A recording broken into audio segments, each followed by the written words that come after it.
தமிழக வெற்றி கழகத்தின் தலைவர் விஜய் அவர்கள் தலைமையில் கூட்டணி அமைப்பதற்கு தற்பொழுது தமிழக வெற்றி கழகத்தின் தலைமை கழகம் முடிவு செய்திருக்கிறது. இந்த நிலையில் அஇஅதிமுகவின் பொதுச் செயலாளர் செய்தியாளர்களை சந்திக்கும் பொழுது திமுகவை எதிர்க்கும் ஒத்த கருத்துடைய கட்சிகள் கூட்டணிக்கு வரலாம் என்று மறைமுக அழைப்பு விடுத்திருந்தார்.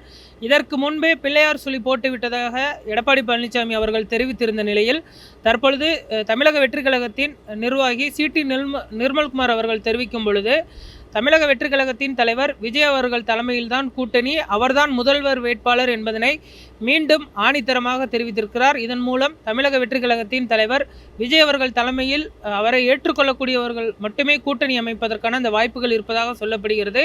இந்த நிலையில் கட்சியில் நீண்ட அனுபவம் உடையக்கூடிய ஒரு 50 ஆண்டுகால அனுபவம் இருக்கக்கூடிய செங்கோட்டையன் அவர்களை இந்த கூட்டணி குறித்த பேச்சுவார்த்தை நடத்துவதற்கு தலைவராக நியமிக்கப்படலாம் என்றும் தகவலானது வெளியாகி இருக்கிறது. விரைவில் அவர் இந்த பேச்சுவார்த்தையை துவங்குவார் என்றும் எதிர்பார்க்கப்படுகிறது.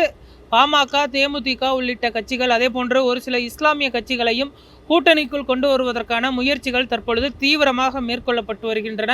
அது குறித்த அறிவிப்பு எப்பொழுது வேண்டுமானாலும் வெளியாகும் என்றும் எதிர்பார்க்கப்படுகிறது.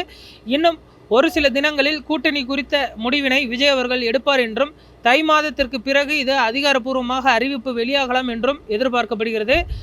எடப்பாடி பழனிசாமி அவர்கள் அறிவிப்பு கொடுத்திருந்தாலுமே கூட விஜய் அவர்கள் தான் முதல்வர் வேட்பாளர் என்று அறிவித்திருப்பதன் மூலம் தற்பொழுது 3 அணிகள் அமைப்பது உறுதியாகி இருக்கிறது.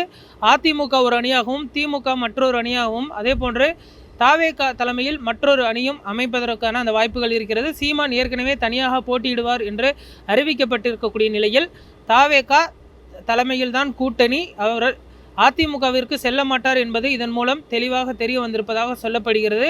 இந்த கூட்டணி பேச்சுவார்த்தை குழுவில் புசி ஆனந்த், ஆதவ் அர்ஜுனா, அருண்ராஜ் உள்ளிட்ட தலைவர்களை உள்ளடக்கிய இந்த குழுவானது விரைவில் அதிகாரப்பூர்வமாக அறிவிக்கப்பட இருக்கிறது. வரும் 27 மற்றும் 28ஆம் தேதி விஜய் அவர்கள் மலேசியா செல்ல இருக்கிறார். அதற்கு முன்பாக இந்த கூட்டணி குறித்த பேச்சுவார்த்தை தொடங்குவதற்கான குழு அறிவிக்கப்படும் என்றும் ஒரு சில கட்சிகளை இணைப்பதற்கான அந்த அறிவிப்புகளும் வெளியாகும் என்றும் எதிர்பார்க்கப்படுகிறது.